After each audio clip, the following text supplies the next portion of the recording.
আজকাল মানুষ ভালোবাসা খুঁজে না, খুঁজে বেটার অপশন।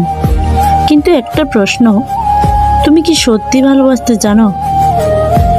আজকের এই সময়ে আমরা সবাই খুব সহজে মানুষকে হারিয়ে ফেলি। কেন জানো? কারণ আমরা এখন সম্পর্ক না, অপশন খুঁজি। একটু মন না মিললেই, একটু মন খারাপ হলেই আমরা ভাবি এর চেয়ে ভালো কেউ নিশ্চয়ই আছে। কিন্তু সত্যিটা কি জানো? এই ব্যাটার খুঁজতে খুঁজতে আমরা জীবনের সবচেয়ে বেস্ট মানুষটাকে হারিয়ে ফেলি। সম্পর্কটা এখন যেন একটা ফিল্টারের মতো, ভালো দিক দেখলেই কাছে টানি আর খারাপ দিক দেখলেই দূরে সরে যাই। কিন্তু মানুষ তো ফিল্টার না।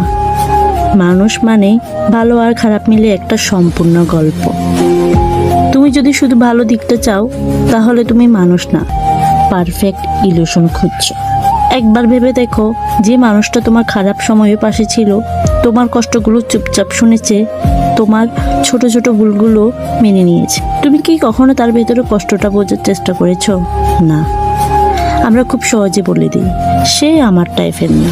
কিন্তু আসল প্রশ্ন হলো, তুমি কি নিজের টাইপ নিজেই জানো? নাকি যা সহজে পাওয়া যায় সেটাকে ভালোবাসা মনে করো? ভালোবাসা কখনো সহজ না। এটা সময় চাই, বোঝাপড়া চাই, আর সবচেয়ে বেশি চাই ধৈর্য। অ্যাডজাস্টমেন্ট শব্দটা আজকাল যেন হারিয়ে যাচ্ছে। কেউ আর কাউকে বোঝার চেষ্টা করে না, সবাই শুধু নিজের মতো কাউকে খুঁজে। কিন্তু শোনো, তোমার মতো কেউ কখনো তোমার জন্য পারফেক্ট হবে না। কারণ ভালোবাসা মানে পারফেক্ট ম্যাচ না, ভালোবাসা মানে ইমপারফেক্ট দুজন মানুষ একসাথে পারফেক্ট হওয়ার চেষ্টা। তাই আজ একটা কথা মনে রেখো, যে মানুষ তোমার পাশে আছে তাকে বুঝতে শিখো, তাকে সময় দাও।